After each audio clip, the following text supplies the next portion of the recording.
Boker Tov. Today's daf is daf Nun Zayin in Baba Basra, as we learned for Achinu Kol Beis Yisrael and Asun Batzar V'Shivya.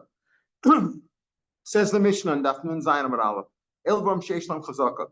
The following actions comprise a chazaka. In other words, if you do this for 3 years, as we've discussed, the chazaka that we're talking about here, and we've gone back and forth, which the chazaka we're talking about here is a 3-year chazaka, which is a proof of purchase.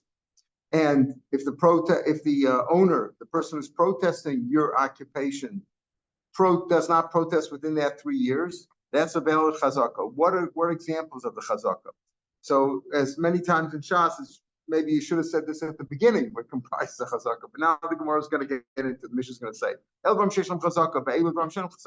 the following things we're going to tell you, list some things that do comprise a chazaka. In other words, your actions that you take place over these 3 years are acts of ownership. Your occupancy, this is a presumption of the title that you own it. But certain things do not comprise such a chazaka. And what are they? So he says, we're assuming now that we're talking about stranger comes into your chutzner. You know, in those days, the chutzner, the courtyards had different houses attached to them.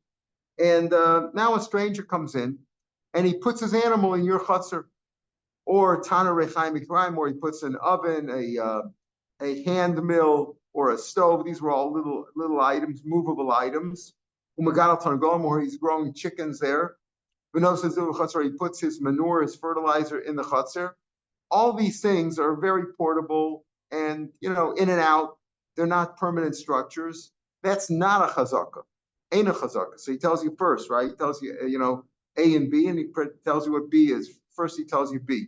Those are not chazakas. Those are not displays of ownership. Even if you've done it for 3 years, the owner could say, "Yeah, I didn't mind. You put your stuff in there and you're moving it around. It doesn't mean anything." I've lost some mechitza, but if you made more of a permanent structure, you made a partition, lebehemto. Not only did you put your animal in there, but you made a little structure around it, a little partition around it, a substantial partition, which is 10 tefachim high. Otherwise, it's not considered a partition. Or you did the same. You made a partition for your oven, your stove, or your hand mill. Or you actually put your chickens into a house in the chutzner, inside the house. Or you made a place for, you didn't just bring your manure into the chutzner. You made a place for your manure, amok shloshi, you dug it down 3 tefachim so that it should not, scatter. Or you made a partition around the 3 tefachim with the same intentions that it shouldn't scatter. These are acts of ownership. When you did more of a permanent structure, that's our acts of ownership. And again, we're talking here about if you did this for a period of 3 years. And the person who's now protesting it for 3 years says, "What are you doing on my land?" He didn't protest for 3 years. And you say you bought it from this guy or he gave it to you, whatever, you got it some way legitimately, but you've lost your proof of purchase. The 3 years constitutes proof of purchase. So the Gemara says, I don't get you. If a stranger comes into my chutzner and puts manure down there, starts raising chickens, wouldn't I object to that? Yeah, why wouldn't I object? What's the ratio safe? What's the difference if I built a partition or didn't build a partition? Wouldn't a normal person be upset if you did that in my chutzner? Amar Ula. So Ula first tries to describe it this way. Now, when it comes to the chasam of a ger, we said in the Mishnah back on Mem Beis, what do we say at the end of the Mishnah? The last line on the page in Daf Mem Beis, and Al said, Nechsei ger, how do you acquire the chasam that are hefker of a ger? No, v'gadar paretz. Either you put a lock on it, not that you just closed the door and locked it with the key that's in there. You put a lock on it, or you put a fence around it, or you breached the fence there. You did something substantial, something physical that you did to the structure. You did something to it, to the land or to the house, whatever it was. That's a chazaka. In other words, that's a demonstration of ownership in which you acquire. Again, the 3-year chazaka is proof of purchase, but that's not the way you acquired it. You acquired it with kesef shtar chazaka 3 years ago, but you lost your proof of purchase. So the 3 years constitutes a proof of purchase. There's another kind of a chazaka that we said, which is acquiring something, the way you make a kinyan. The way you make a kinyan on karka, we said it's kesef shtar chazaka. Chazaka is one of the 3. Well, how do you make a chazaka? The answer is no garo paretz. you've got to do some physical act demonstrating your ownership. That's your kind of acquisition. So now the Gemara is trying to relate the two. He says again, either way, a man would have protested if you put your animals in your oven, etc. to my chutzner. If you're coming from the outside, you're putting your stuff in my chutzner. What's the difference between metaltal and amatal? Wouldn't I object anyway? So Ula tries to explain it this way: if it's something that would make an acquisition, in other words, if it's an act of acquisition by a ger, so then it's a kinyan. In other words, like the things in the Mishnah, he says, "Oh, you made a mechitza there." Anything which would be an act of acquisition when you're coming to acquire something from Hefker, when it comes to not a ger, meaning when it comes to a 3-year chazaka, that's the same type of action would give you a kinyan if you did that for 3 years. If it's something that is not a real act of acquisition, it's not no garo paretz, so also no kana. That's what it depends on. It's not a question of objecting or not objecting. It's a kind of what is it an act? In the first 3 things, in the first items that we said, where you didn't put something physically there permanently, so that wouldn't have required. If you put that by nifsei ger, if they're an asset, a field, let's say that belonged to a ger and he died, and there's no yorshim, so now it's hefker. You want to acquire it. Well, if you just put your animal over there, or put some dung down, or put an evan down, that wouldn't do anything. And therefore, if you did that for 3 years, not by a ger, by a regular nechasim of somebody else, that doesn't mean anything either. He tries to relate these two ideas. Is that a general principle? Hareini, or what about plowing? If you plow the nechsei ger, that's a kinyan. That's no garo paras. You did something. You did some physical act to show ownership. But the nechsei chaver lokana we had before. What is the 3 years of chazaka that constitute a proof of purchase? Is what you have to live on that you have to live on those 3 years on that land like you own it. Like take care. If it's a field, you have to grow produce there over the 3 years. You have to plant, you have to plow, you have to harvest, if it's a house, you live in the house, you go to sleep there every night. So the 2 things are not necessarily related. The fact that something is an acquisition by the ger, like the case of plowing, if you plowed the field for 3 years and you didn't plant anything, you didn't harvest anything, the owner could say, hey, listen, I don't mind you plowing my field. I'll come and plant it after you plow and clean out all the weeds, and I'll plant it and harvest it. If you didn't plant and harvest and produce produce on the field, that's not a way that a normal person would own a field, would take care of the field.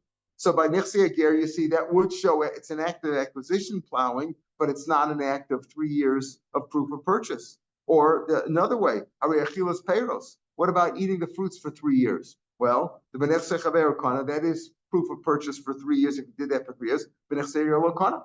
If let's say you went into the nechasim of a ger, and he's got a tree there, an apple tree, and you say, I'm going to acquire it, I'll pick an apple. Did I acquire it that way? No, that's not go to parts. The 2 things are not related. The ways of acquisition, the chazak of acquisition, is not the same as the chazak of 3 years. The act is not the same. Chazak of acquisition is demonstrating ownership by no garo parets. You locked it, you broke through it, you put a fence around it, you did some physical act on the property itself. Whereas 3 years of chazaka of proof of purchase means living on the land, living in the house, acting like a person who owns it would own it. Not an act of acquisition per se, but living on the property or producing on the property the way a normal person would, who owns that land, would treat it. So that's not a good answer. We're trying to get what's in between. If I put a mechitza up there, then mechitza up. If a stranger comes into your chutzner and starts bringing in animals and ovens and all kinds of stuff, a normal person would object either way. So why do you say that if you put it there, I didn't mind for 3 years? It's not going to, even if you have for 3 years, it's not a chazaka because I didn't mind. Of course you would mind. Anybody would mind if you put your chutzner there. The difference is this. The truth is that if it's a stranger coming into your chutzner, if he did any of those things in the Mishnah, and he did it for 3 years, that's a chazaka, because a normal person would object. You didn't object. That's proof of purchase. Here we're talking about the chutzner belonging to partners. And we're talking about one partner taking advantage of the other partner. That's what we're doing. The ba'amada kidi lo kapti. Put your stuff down. We're partners in this chutzner. You put your stuff down, you brought your animal in your oven, I don't mind. We're not makbid about that. We're not particular. A mechitza cup, but he put a mechitza up already. That's already you're encroaching on our common property. That's different. So our Mishnah is speaking about when is it a chazaka? Yes, if it's a stranger who came in, it would be a chazaka in all cases. You have no business putting your stuff in my chutzner. And if I didn't say anything for 3 years, and you claim that you bought it from me and you've been here for 3 years and you can prove that you were here for 3 years, you have ate him like we saw yesterday, that would be good. But here we're talking about shutfin. If shutfin, two partners, Reuben and Shimon are partners in a chatzer, they each have a house there, they share the chatzer, and one of them brought in his animals, his chickens, whatever he did over there, and he just put it there, not makbid.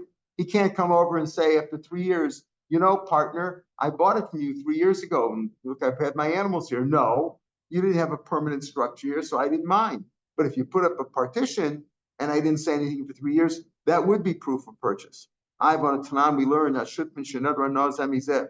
If shutfin, shutfin always get into fights. That's how we started this mesechet, right? Shutfin always eventually break up. So a shutfin, let's say they made a netter. I'm not going to have any enough from you, and you're not going to have any enough from me. They can't even go into the chutzner. So you see, even walking into the chutzner, they could be makbid about. When if they're shutfin and they made a netter that they're not going to have enough one, or they can't even go to the chutzner. Even going to the chutzner, I could be makbid about. So you can't say that a shutf is not makbid at putting your stuff down. If they're makbid about one, they can even makbid about one another. They're not even going to the chutzner. So first he says, yes, it is a partnership, but we're not talking about in the chutzner itself. In the chutzner itself, you're right. They could be makbid or even on a little thing. We're talking about the open area behind the houses, not the common area in front of the houses, but there's an area behind the houses, like the backyard. In the backyard, the Bodakdilo copy, they're not makbid about that. A mechitza copy. If they made another anov from one another, they're makbid on one another. You can't even go into the chutzner at all because they're makbid about that. But behind the chutzner, behind the houses, the area there, putting your stuff down, nobody's makbid. Everybody leaves their junk there. Nobody's makbid. But on mechitza, they're makbid. So that's what we're speaking about in our Mishnah. Not a general case where you come into my chutzner, but where we're shutfin in the chutzner, and we're talking about the area behind the chutzner. I don't mind if you put your stuff down there, but if you put a partition there, we're makbid. Rav Papa gives the answer. Amar idi b'chutzner shutfin. We're not talking about the area behind the chutzner. By saying we're talking about shutfin, we're limiting our Mishnah substantially. We're talking about it doesn't apply to most people, only applies to shutfin. Now you want to limit it and say it's only talking about the area behind the chutzner, behind the houses? No. The backyard? No. We're talking about the chutzner itself. The ika de kapti, the ika kapti. Some people are makbid, some aren't. It's very simple, right? It's the chutzner shutfin. Some are makbid, some, it depends on the guy. Don't we know there's different kinds of people? Sometimes people are makbid if you put your stuff down. Some people are makbid if you put your stuff on the chair here, even though it doesn't belong to anybody. Some people are makbid, some people aren't makbid, right? Ika de kapti, ika lo kapti. So he said like this, listen to this. Gabe Mamona, when it comes to what? To the issue of, are you stealing my property, right? You're stealing the property. I'm here for 3 years. I claim that it's a proof of purchase. You claim that, no, you didn't say anything because you're not makbid about that. So we go lakula. And what do we say? We say, no, that it's not, you can't say, by Mamon, we say that, it's a person's not makbid about that. So therefore, we're not going to let the occupier claim that it's his, because he could say I wasn't makbid. The reason I didn't say anything for 3 years is, we're shutfin. I didn't mind if you put your animals in there, the chutzner. Sometimes I bring my car in there, my truck, whatever. I don't mind. So we go lakula. Gabi Yisura by when they made a netter from one another, that's already an isser. Gabi Yisur, we go lachumra. Why? And Rashbam says because Rashbam in the third of the first wide lines, not the widest lines. There's 4 lines there that are wider than the narrow lines, but not as wide as at the bottom. The third line there he says called Safik Yisur the Rice L'chumra. By a netter, if you made a netter, I'm not allowed to have enough from you. When you made a netter, you're not going to have enough from me. So now the question is, okay, I can't have enough from you. You can't have enough from me. Can I go into the chutzner and put my stuff down there? It's a common chutzner. I'm having enough from you. Well, it's a question, and it's a Safek Yisur. I don't want to be over on the netter, right? Lo yachol dvaro. You can't be over in your netter. It's a question of Yisur. So we go to Chum and say, I can't go into your chutzner. I can't go into the chutzner. You can't go into the chutzner. Called Safek Yisur the Rice L'chumra. Now take a look at Rashi, or Rashbam rather. Right, the Rashi in the narrow lines above at the bottom of a goes sabach. You see the goes sabach there on the inside column, and right below there is a Rajbam that starts with the word lakula. Yesh lanu leilach lahakol. We should go lakula when it comes to mammon matters, meaning still. They're probably not makbid, right? They're probably not makbid. And each of the partners can put their, let's say Shimon is a partner, he can put his animals in the chutzner. As long as Reuben hasn't said anything, he's not makbid. That's the kula. Shanu matir and lezeh mistama. We say you can put your stuff there. Lahamid sham behemelsav. Afapi shalom natal b'shusma. Even though you didn't ask permission, but they're partners, and usually partners are not going to be makbid when it comes to something like that. Another place Rashbam brings down. I mean, the shosh lamidas the gazlan. If you borrow something without permission, you're a gazlan. Below das yochalach, but you can put your animals there. You can put your animals down. You assume that the other partner is not makbid. Why should we say this? Because Reuben could tell Shimon, Hamachzi could tell Shimon who occupied, you say you have a chazaka of 3 years? No, I'm from those who are not makbid. That's why I was quiet. Your chazaka of 3 years is meaningless. If you want to say it really belongs to you, I see raya. You have to bring mahanach the kaptiana. You say you're 3 years. You don't have the document anymore. You say your 3 years is proof of purchase. You have to prove that I'm from those who would be makbid. I would be upset for you putting your stuff down there. And since I didn't say anything, it's proof that it really belongs to you. But I claim that I'm not makbid. This is the point that Rashi makes. Your point that Rashbam makes. Whenever the protester has a claim, has a good plea to say lama lo micha, why I didn't why I didn't protest for the 3 years, because I'm not makbid about that. You can put your stuff down. Again, those words are important. Whenever the protester has a good plea, why didn't you protest? You know why I didn't protest? I'm protesting now for 3 years. So what are you doing here? Why didn't I protest for 3 years? Because I wasn't makbid. So therefore, if I have a reason why I shouldn't protest, then your chazak is not a chazak, like we learned before. So here, Rabbi Chanan asks, l'chora, if it's a question of stealing, though, that's also an isser. Say this is mammon. Mammon you go l'kula, isser in the darim you go l'chumra, but mammon is also a question of stealing. Right? What's going on over here? Reuben says, "Okay, you're my partner. What's the partners are stealing from one another. Reuben says you're stealing my property. She says, I didn't steal it. I bought it from you. You gave it to me several years ago, and I've been here for 3 years without any protest. You didn't say anything. So what's the issue? The issue is that he's possibly stealing it, right? Reuben says you're stealing. Shimon says you're not. Isn't that also an isser? Right? Not so simple, right? So the Chanan has a problem with this Gemara that Rambam says, this is only a question of mammon. I could say I'm from those. Reuben can claim I'm from those who didn't protest because I'm not makbid. But that's what the Gemara says, that Mamona we go l'kula, and therefore we say that he's not makbid. Therefore, the chazak is not a chazaka, because you could say the other partner was not makbid. Comes to Isser and Neder, we go l'chumra. Ravina Amar, back to the Gemara. Ravina Amar lo kapti. Nobody's makbid about this at all. Nobody's makbid about putting your animals in with, as long as you don't make a permanent structure. But money, you say, what about the fact that Shutfin, who made a netter, that they're not going to have enough from another, they're makbid, that you can't go into can't have enough. In other words, if I would say that I'm not makbid, you're not really having enough for me, right? Because you can go into the chutzner, I'm not makbid about that. That's not enough.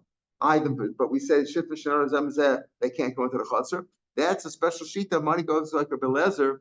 The Tanya, Rabbi Lezer Omer, Afilu Vitor Asr Marano. If you make a netter, like let's say, what is Vitor? Vitor means waiving your rights or not being makbid about a small thing. For example, you come in and you buy 100 candies for me. So you buy 100, I throw in another 1 or 2 as a bonus, like a mavatar and another couple to make it a nice sale.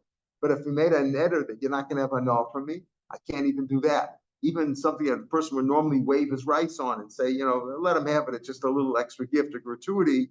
That's a problem so the truth is they're not makbid about one another, and you can put your stuff down. They're not makbid, and that's why it's not a chazaka. You asked about shutfin shnor azam mizeh asruin. That goes like a blazer says, if you make a netter, I'm not going to have enough from you. You can't give me anything at all. Amar B'Yochanan. So now we're going to get into, it says, this is going to lead us into some Agadata. But first, we're going to have some halachas. Rav Benaah was a great Talmud Chacham. And Rashbam says on the next page, Rashbam says, Adam Gadol b'chashuv haya. He was a very important man. And the Fichach, he got permission, we'll see, to go into the graves of Tzaddikim and check them out and measure them, etc. But he was also a big expert in Derech Eretz. So Rabbi Yochanan apparently was a Talmud of Rav Benaah, or Rav Benaah maybe was a Tana, in fact, because Rabbi Yochanan was from the early Amoraim. So Rabbi Yochanan says, Mishum Rav Benaah, B'kol shittin makmin zeh. In anything, even people who were shittin in a chutzner, they could prohibit one another from doing all kinds of stuff. For example, we said sometimes there's makbid, sometimes it's not makbid. Rav Papa says, Ravina said that usually they're not makbid about one another, but if they want to be makbid, they could. In other words, if you do any particular, the chutzner was an area, again, remember in those days, it's like when you go into the east, you go into Thailand and places like that, they don't have kitchens, indoor kitchens, indoor plumbing and things like that. So a lot of the functions that they did were outside. They cooked outside in the chutzner. That's what people did. They brought their ovens to the chutzner. They didn't have it in the house. The house was burned down or whatever. There was no room. So in general, people did all their things in the chutzner. However, if one partner is makbid and says, I don't want you doing that in the chutzner, it's not nice, it's bothering me, you could be makbid about that. So Rabbi Yochanan said in the name of Rav Benaah, well, shittim could prohibit one another from doing all kinds of actions, except for washing. When it comes to washing the clothes, it's usually the women in those days who washed the clothes. Today were equal, men and women both do it, but those days the women, that was one of the chores that the women did. Except for washing, you can't say, I don't want you washing the clothes here. They would bring like a little tub and wash the clothes there. Because it's not proper for the Bnos Yisrael to shame themselves by washing. In other words, if you didn't wash in the chutzner, what was the only other way to wash? Go down to the river. And in the river, there was a public area. And when they wash, some of their skin might be uncovered. They don't want to get their clothes wet, their dress, so they would lift their skirts a little bit. It wouldn't be tzniistic. So it's improper for the girls to go down to wash at the river. So you have to allow them to wash in the chutzner where it's a much more private area. So he says, on everything else, you can be makbid. I don't want you bringing your dogs and your chickens in here. You could be makbid about that. But you can't be makbid about the kvisa because that's improper. It's proper for them to wash in the kvisa. So now he goes on to other ideas about that Rav Benaah said. And the first one's related to the kvisa itself. Osem einav merosra. Pasuk says in Yeshaya, a person is proper, a person who closes his eyes from looking at evil, from being evil. What do we mean by that? Amrachia Barabba, relating to the thing we just said. This is a man who does not look at the women when they stand in the river. Not everybody had a chutzner, right? When the woman went down to the river and washed. So what is a person, a tzaddik, the proper action is to close your eyes. You shouldn't look when you walk near the river. You shouldn't look at the women who are washing in the river, and you'll see something. You shouldn't see something that you shouldn't look at. It's improper. What's the case over here? What do you mean? Why are you walking by the river? If there's another way for you to go where you have to go, what'd you go to the river for in the first place? You go to the river and say, I'm not going to look. Why'd you go? If there's another way to walk, there, Russia, you shouldn't have gone out to the river in the first place. If there is no other road, Anasu, you were forced. What's your choice? There's no other way to walk. What are you supposed to do?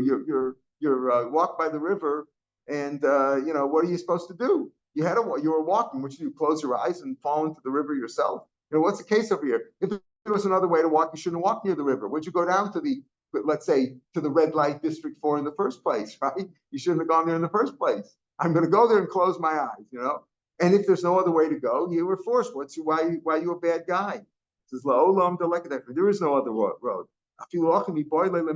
Still, even though you had no choice, you had to walk by the river to get where you were going, you should have closed your eyes or averted your gaze and shouldn't look over there. That's the point. Even when you have no choice and you have to walk by in that area where the women are not being so tzniistic, you should be careful and avert your eyes. Now, so first Rabbi Yochanan quoted Rav Benaah in the halacha of kvisa and the chutzner. And now he asks some other questions relating to derech eretz because Rav Meir was a great Talmud Chacham. How long should your shirt be? In other words, you have to understand now something. They dressed the way we see some of these Arabs dress. We ought to be ashamed of ourselves. They're much more tzniistic. They're women and the men. It says, how long should your shirt be? How long should it be? We shouldn't be able to see a person's legs underneath it. In other words, your hands and your legs should be covered up. There's tznius for men also. But I was just saying, even these tight pants that they wear now, they come in here, they look like tights or pajamas. It's also not tzniistic. Here he says your skin shouldn't show. You should cover up all your skin. What about the overgarment, the garment that you wear over the shirt? Your outer garment. Well, how long should it be? You should be able to see the shirt underneath it. It should cover up the shirt. Tefach. Okay, you shouldn't see more than a tefach of the shirt. Rashbam says, yeah, but that's if it covers up the whole shirt, that's even better. Rashbam, about 10 lines from the bottom of the page. Because you shouldn't see the bare skin, and the talis should be near straight. If your outer garment covers up the entire shirt, which was supposed to cover up all your skin, that's even better. But if it covered up everything except for one tefach, one fist breadth of your shirt, that's okay also. That's proper. Now, what about the table? The table of a Talmud Chacham, we'll see. In those days, the table was like just a board that sat on top of legs or whatever it sat on, and the board had a ring attached to it. And when they weren't eating, they all lived in one room. Those days when they lived in one room, they took the bed out and everything at night. Well, the table had a ring on it, and they would hang it up on the wall, right? With the ring, they have it when it wasn't used. So he says, what should the shulchan of a Talmud Chacham look like, Ketzad? So he says, Shnei Shlishi Dil. 2/3 of it should have a tablecloth. Gedil here means like dilim, like tzitzis, twisted or braided cloth, meaning actually a tablecloth. Vishlish galai, and a third uncovered, a third exposed. Olive cars v'yerek. Okay, what does it mean by that? They would sit and they would have a tablecloth on the 2/3 of the table that was closest to the people eating. Let's say they were all eating on one side, so they'd have the tablecloth on that side and cover 2/3 of the table. And the food that they ate, like the bread and stuff like that, we would put on so that it shouldn't get dirty from the table. The table, let's say, was not that clean, and they would also use that tablecloth to wipe themselves as a napkin. They didn't have napkins. They used the tablecloth itself was a clean thing. And then the other third that was exposed, there they put the soup and the meat and all the plates and stuff like that. Presumably that got dirty from all the runoff, etc. And that was on the part of the table that did not have a tablecloth. So you didn't want to soil the tablecloth because the tablecloth was supposed to remain sanitary for them to wipe themselves with, to use as a napkin. So he says 2/3 of it should be with a tablecloth, 1/3 exposed. Well, of course, there you put the plates and the vegetables and things like that. The tabato mechutz, the ring that we said was attached to this table meaning the plank or the piece of wood which served it was more like a tray, a big tray for them. That the ring should be on the outside, not to interfere with the people eating. They should leave that on the outside, towards the outside. I have a tiny debate, and we learn another brisa that the ring should be on the inside, facing the eater, the people eating, the diners. This is lokasha. Here's the point: if there were no children there, then you have the ring on the outside, right? Then you have the ring on the inside, facing the people, and not bothering the waiter. But if there were children eating with you, don't put it on the inside because the children may play with the ring and upset the whole tray and knock over all the food, as the restaurant says. That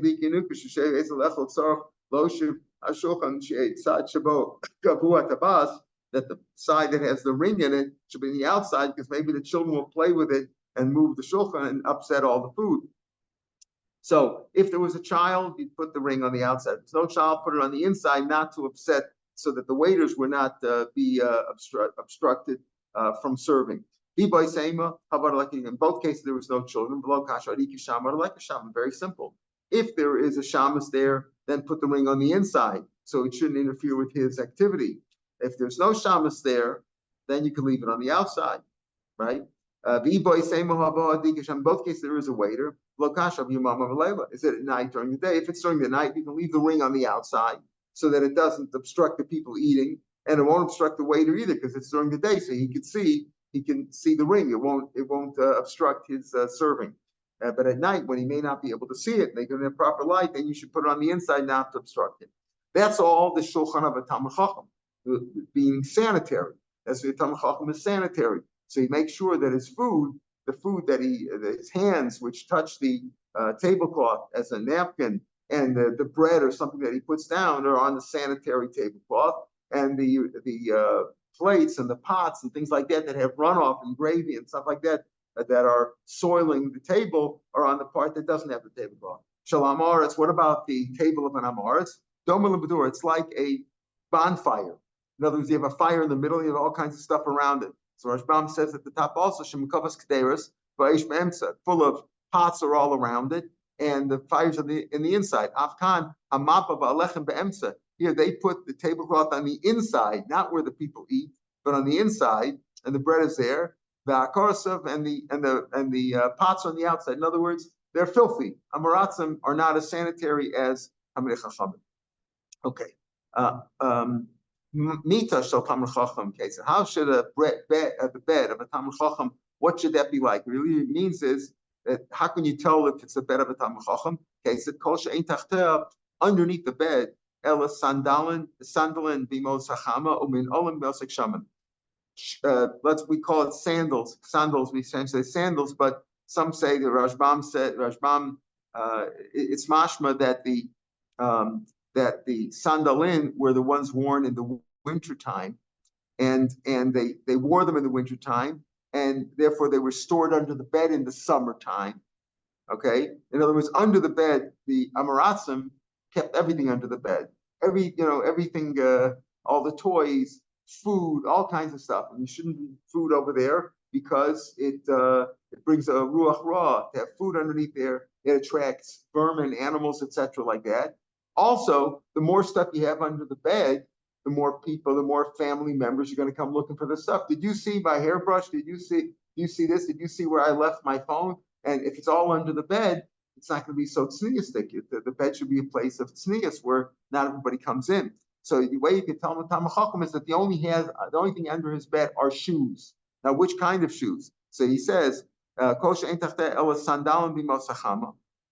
Now Rashbam says that Rashbam says if you have food under there, it's bad. Even if it's covered, it brings a ruach ra.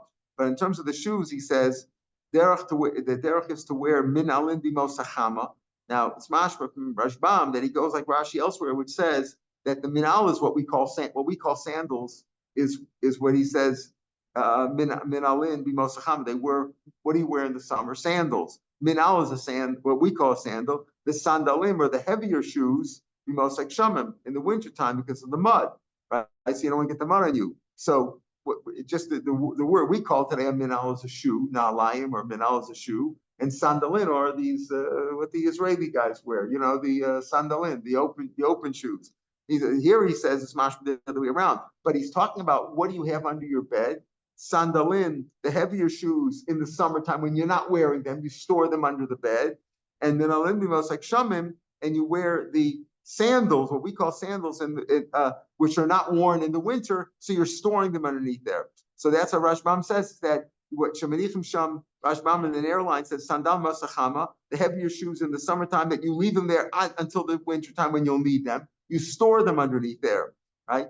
But Rashash brings down that he understands it differently, that Ela Sandal Masachama, again, the shoes that they wear the sandal masachama, that not the shoes that they store for the next season, but the only thing under your bed should be what you're wearing now. If you take up your shoes at night, whatever you're wearing, you put them under the bed. See, sandal masachama and all masachama. If you look in the Rashash, you have it in the back here of the of the Gemaras. Not all the Gemaras have it.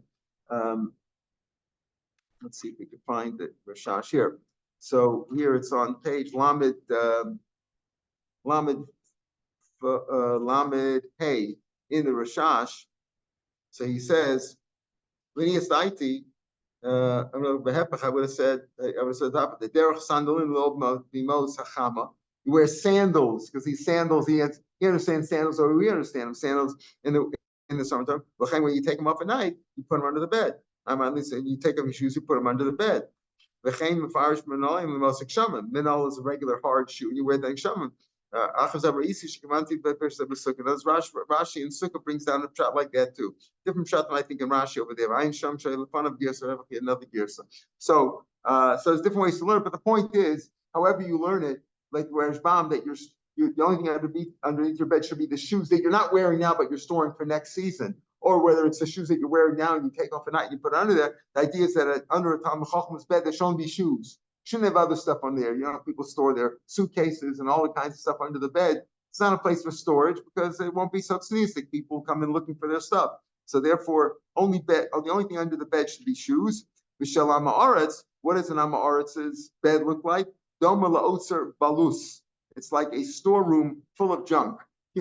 All for jumbled together, all kinds of chazarai in there because they're not makbid about that.